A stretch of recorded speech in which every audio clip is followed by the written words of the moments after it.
A billionaire's card was declined at a shopping mall, and in that stunned moment when whispers rose, cameras lifted, and pride cracked, a poor single mother stepped forward and paid for him, her trembling hands offering kindness no one else dared. He looked nothing like a man who once owned skyscrapers, hair disheveled, suit wrinkled, a billionaire forced into silence while the world judged him. But her eyes didn't see embarrassment, only a stranger in need. She didn't have enough for her own groceries, yet she saved a billionaire from humiliation, unaware of who he truly was. But why was a billionaire's card declined? Why would a poor single mother risk her last dollars for a stranger? And what he did to repay her kindness? What truth was he hiding, and how would his repayment shake her world so deeply that people would be left speechless? The first time Lily Anderson saw him, he looked like a man who had lost the world overnight. Lily pushed her old stroller past polished marble floors, her daughter Emma asleep inside, cheeks rosy, clutching a half-broken stuffed bunny. Lily's shoes were worn, and her jeans held tiny patches from nights spent sewing instead of sleeping. She worked double shifts as a cleaner, surviving on tips, faith, and the wild hope that tomorrow might finally be kind. She didn't come to the mall to shop. She came for the free play area and the dollar store snacks. Rich people never noticed her here. They floated, she breathed. They glowed, she tried not to vanish. But today the world paused. She saw him first from behind. Broad shoulders, tailored jacket that had seen better days. A posture that screamed corporate boardrooms and private jets. His hair was slightly messy, but in a deliberate way, like someone too stressed to care yet too powerful to fall apart publicly. He placed a sleek black card on the counter. The cashier swiped. Beep. Declined. A hush swept across the checkout line. Heads turned. Whispers bloomed. A billionaire card being declined in a shopping mall wasn't just gossip. It was blood in the water. The man stiffened, jaw tight. Run it again. Beep. Declined again. His voice was steady but strained, like a man used to commanding storms now begging for a drop of mercy. There must be a mistake, people smirked. A group of teens lifted their phones to record. In this mall, embarrassment was entertainment. Struggle was comedy. The wealthier the fall, the sweeter the watch. Lily knew that feeling all too well. She remembered being 8, standing behind a supermarket register while her mother's card kept failing, her little hands hiding behind a jacket sleeve, wishing to disappear. Others had laughed then, too. Emma shifted in her stroller. Lily's heart tightened. Before she could think, before fear could whisper don't, she stepped forward. It's okay, she said softly. I'll pay for it. Silence. A stunned cashier. A billionaire staring at a woman in worn sneakers offering to save him from humiliation. You don't have to, he said, voice quiet, threaded with disbelief. But she insisted. She swiped her card like someone holding a sword against shame. It went through, no applause, no gratitude from the crowd. Just judgment, someone muttered, probably hoping he'll pay her back. Another scoffed. Gold digger in discount jeans. She ignored them. She only looked at him. Are you okay? She asked. He blinked, unreadable, like no one had spoken to him like a human in months. Thank you, he whispered. My name is Adrian. She offered a small smile. Lily. His gaze lingered on her daughter, then on the nearly empty diaper bag hanging from the stroller. Crinkled formula coupon. Loose coins, quiet struggle. You didn't have to do that, he murmured again, voice heavy with a weight Lily couldn't see. Sometimes we help because someone once helped us, she replied. But the truth was, no one ever had, not for her. Yet she believed kindness shouldn't wait for permission. Adrian swallowed. Lily noticed a flicker in his eyes, pain, exhaustion, and something else. Something hollow. A billionaire with no card, no certainty, and no mask strong enough to hide the storm inside. He opened his wallet. No cash, just cards that wouldn't work. Let me repay you, he said, desperate to restore dignity. Please, she shook her head gently. Just pay it forward someday. He stared at her like she had spoken a forgotten language. A billionaire who once decided futures now rescued by a woman praying her paycheck would last until Friday. As she walked away, Emma woke and babbled, waving the bunny. Adrian watched the tiny hand. His expression shifted, softened, warmed, and then deepened with a secret. A memory flashed across his eyes, someone he lost. A child, a family? A life before the cameras, the money, the fall. He whispered almost to himself. I won't forget this. But there was something darker beneath his gratitude. Mystery heavy as thunderclouds. Why was a billionaire alone? Why did he look haunted? And what power did he still hold behind that fall? Lily didn't see him glance back twice. Didn't notice the shadow of security guards whisper his name with fear. Didn't know her life had shifted. To her it was kindness. To him it was redemption. To fate it was the beginning of something neither of them could imagine.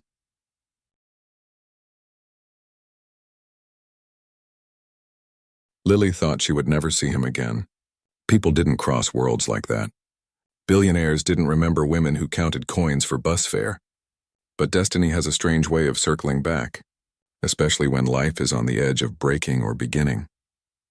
2 days after the mall incident, Lily sat on a bus with Emma asleep against her shoulder, forehead damp from fever. The bus rattled through downtown as rain tapped the windows like impatient fingers. Lily's eyes stung.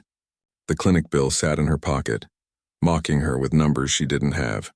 Emma's cough the night before had terrified her, sharp, tiny gasps echoing in their one-room rental like an alarm only mothers could hear. She used her last overtime pay on medication instead of groceries and prayed the fever would break soon. When the bus stopped in front of a gleaming glass tower, she stared instinctively. Adrian Marshall Tower, his name on steel. On glass, on success, she blinked hard.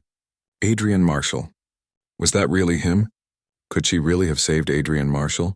The billionaire real estate heir who vanished from every headline a year ago after losing his wife and daughter in a yacht accident that shook the country? No, that couldn't be him. The man at the mall looked broken, yes, but tragedy didn't erase the soul like that. Did it? The bus moved. Lily pushed the thought away. Fairy tales weren't meant for her world. Hours later, she clocked into her cleaning shift at a corporate office building. Same gray uniform, same rubber gloves. Her supervisor barked orders like always. And like always, Lily obeyed. When you needed to feed a child, pride was a luxury. She pushed her cleaning cart into the executive floor. Marble, glass, and silent corridors where decisions shaped cities. She avoided eye contact, kept to corners, scrubbed invisible fingerprints from surfaces no one touched. Rich people liked things clean even when they weren't used. Then she heard a voice.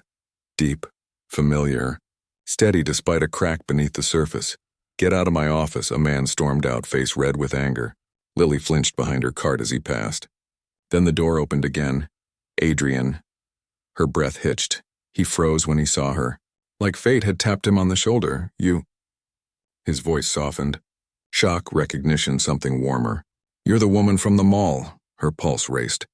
Yes. I didn't know you worked here. His lips twitched, not quite a smile. I don't work here. I own this building. Her heart dropped. Air thinned. Every assumption she clung to shattered. But his card had declined. He had no wallet cash. Billionaires didn't stumble into humiliation, unless they were falling apart, unless wealth meant nothing without people to share it with. He stepped closer, not towering or arrogant, but earnest, as if approaching fragile truth. I've been trying to find you, he said quietly. To repay you. He looked different now. Same suit, but now pressed. Same hair, but neater. The exhaustion still lived in his eyes, but beneath it, a man rebuilding himself. You don't owe me anything, she whispered. Embarrassed by her uniform, her life, her fear he'd see her broken edges. I do, he insisted. Kindness isn't common in my world. I can't forget it.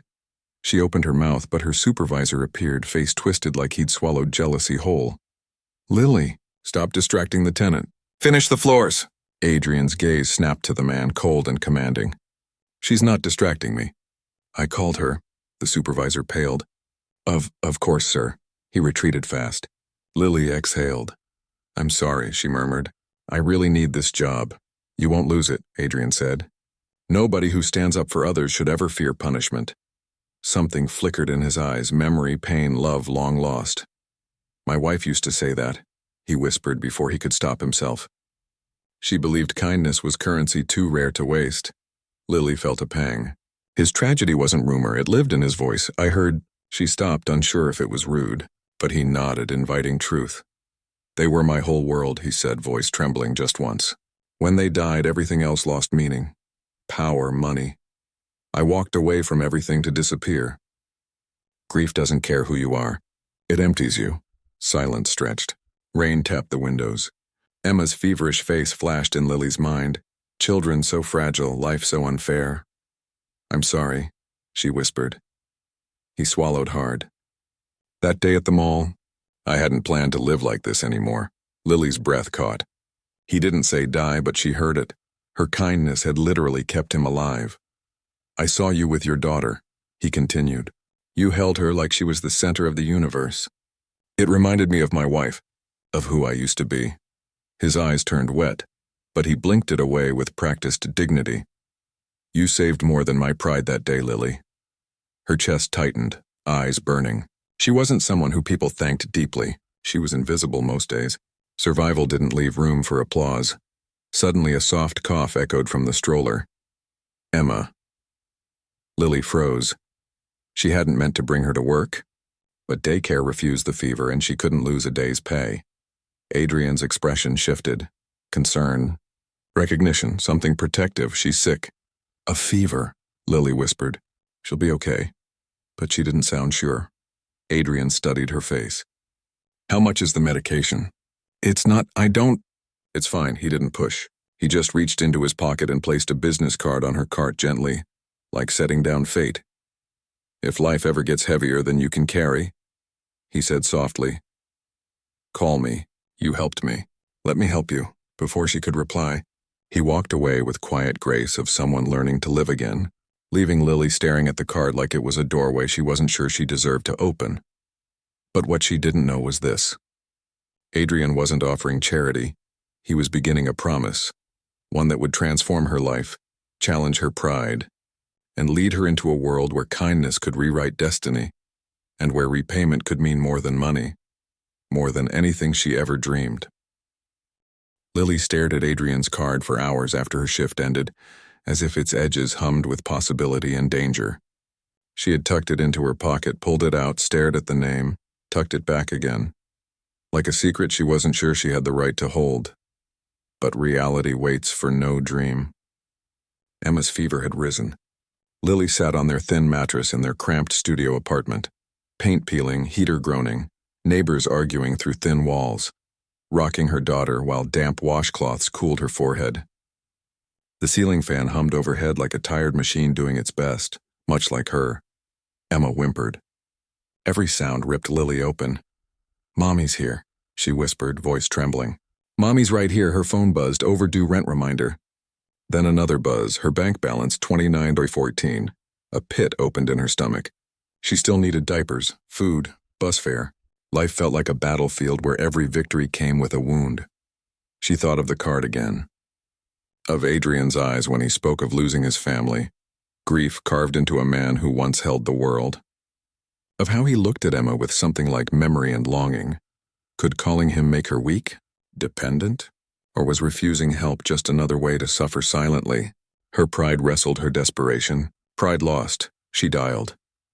He answered on the second ring, voice warm but edged with urgency, as if calls from her mattered more than others. Lily? She swallowed. I hope this wasn't a mistake calling. Emma's fever got worse and the clinic won't see her without payment and... Say no more. He cut in softly. Where are you? She hesitated, embarrassed by the truth. Riverway Apartments, a beat of silence. Anyone in the city knew those apartments, last stop before shelters. I'll be there in 20 minutes. No, you don't have to come, she rushed. I just thought maybe you knew a clinic but the line was already empty. He was coming. Panic and relief crashed over her like a wave. She glanced around the apartment. Small toys scattered, cheap furniture, the hum of an overworked refrigerator. This world wasn't meant for billionaires. Adrian stepping into it felt like royalty walking into a battlefield. She didn't have time to tidy before a knock sounded. Gentle, respectful. She opened the door. Adrian stood there, no suit this time. Simple sweater, jacket, concern etched into every line of his face. He held a paper bag. Medicine, thermometer, children's cough syrup, electrolyte drinks, even soft plush toys, as if comfort could help heal too. His eyes swept the apartment, not judging, just seeing. And something tightened in his jaw like a man angry at the world for letting this be her life. May I come in? He asked quietly. She nodded, stepping aside. He moved with careful respect, kneeling beside Emma, who lay on the mattress breathing shallowly. He reached out, paused, asking permission with his eyes. Lily nodded, trusting him more than she expected. He touched Emma's forehead gently, tender, father-like. A flicker of pain crossed his features, almost unbearable to witness. "She has a high fever," he murmured. "She needs fluids and rest. We'll help her. He said we as if he belonged here, shoulder to shoulder with her, as if their worlds weren't galaxies apart. Lily's throat tightened. "Thank you." He looked at her, truly looked. "You work, you raise her alone, and you still helped me when no one else did," he said. "Kindness shouldn't punish people." His voice broke slightly on the last words, like he had seen too many punished for being good. They sat together on the floor, watching over Emma as the medicine began to ease her breathing. For a moment, silence felt comfortable, two souls sharing exhaustion and fragile hope. "How long have you been on your own?" he asked softly. "Since Emma was born," she whispered. "Her father left when he found out I was pregnant. I worked 2 jobs until I nearly collapsed. Life didn't give me a choice." He nodded, pain flaring in his gaze, not pity, but recognition. "Strength doesn't always roar," he whispered. "Sometimes it cries quietly and keeps going anyway." Lily blinked away tears. Nobody had spoken to her like that in years. "And you?" she asked. "Do you always carry storms behind your eyes?" He exhaled shakily. "The night I lost them, my wife begged me to cancel the trip. I didn't listen. Power made me arrogant. And then," his voice trembled. "When grief came, it didn't just break me, it erased me." Silence settled heavy. "You didn't deserve that pain," she breathed. He shook his head. "Pain doesn't check who deserves what." Emma stirred, tiny fingers curling around Lily's shirt. Adrian watched with aching tenderness, hands tightening as though holding memories he feared would slip away. "You love her deeply," he said. "She's all I have," Lily whispered. He swallowed hard. "And that's enough. More than enough." The words wrapped around her like warmth, unexpected and healing. Then he inhaled deeply, decision forming in his posture. The air shifted. "Lily," he said slowly, "I want to do something for you. For Emma, not charity, not a handout, an opportunity, one that could change everything." Her heart pounded. Fear, hope, doubt, wonder. "But," he added gently, "I won't force it. You'll choose, when you're ready." She met his eyes, steady, sincere, carrying a promise she didn't yet understand. Outside, sirens wailed in the distance. Inside, a billionaire sat on a worn floor beside a poor single mother, their worlds quietly entwining, and fate held its breath. Because repayment was coming, but not in the way she imagined. And when it arrived, it wouldn't just lift her life, it would rewrite it.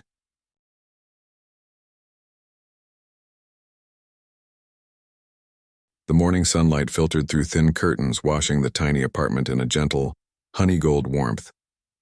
Emma's fever was gone. Her small giggles floated through the air as she sat propped up with her stuffed bunny and the new little plush fox Adrian had brought.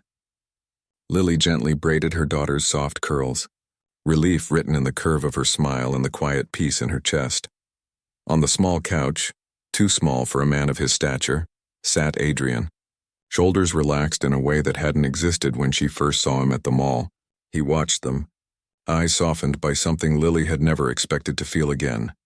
Trust, connection, a fragile thread between hearts that had both been shattered but somehow still beating. "You're good with her," Lily said, tying the braid's end with a small ribbon. Adrian smiled faintly. "She reminds me that love doesn't disappear. It echoes." He meant his wife, his daughter. The life he lost. His voice carried grief, but now something else too. New light trying to seep through the cracks. Lily stood, wiping the counter, nervous energy running through her. "About last night. Thank you. I don't know how to repay." "You already did." His tone was firm, grounding. "The day you stepped forward in that mall, you didn't know who I was. You saw a human being in need. That's rare. You owed me nothing, yet you gave what little you had." She swallowed, heart thrumming. It was the right thing to do. He shook his head gently. Most people only do the right thing when it costs them nothing. You did it when it cost you everything. Silence. The words soaked into her bones, warming a place life had frozen long ago. Lily had never been praised for surviving, only judged for struggling. Adrian exhaled, hands clasped loosely. There's something you need to know. My card wasn't declined because I'm broke. Lily's breath caught. My accounts were frozen. He continued, voice quiet but steady. After the accident, I stepped away from my company. My board didn't like it. They staged a takeover, tried to declare me unfit to run my empire. My disappearance made it easier for them. Her eyes widened. So you didn't lose your wealth? They tried to take it. Yes. A dark glint flickered in his gaze. They underestimated what grief does to a man. They thought I wouldn't fight back. And will you? I already have. His voice turned steel soft. And I won. Shock rippled through Lily like electricity.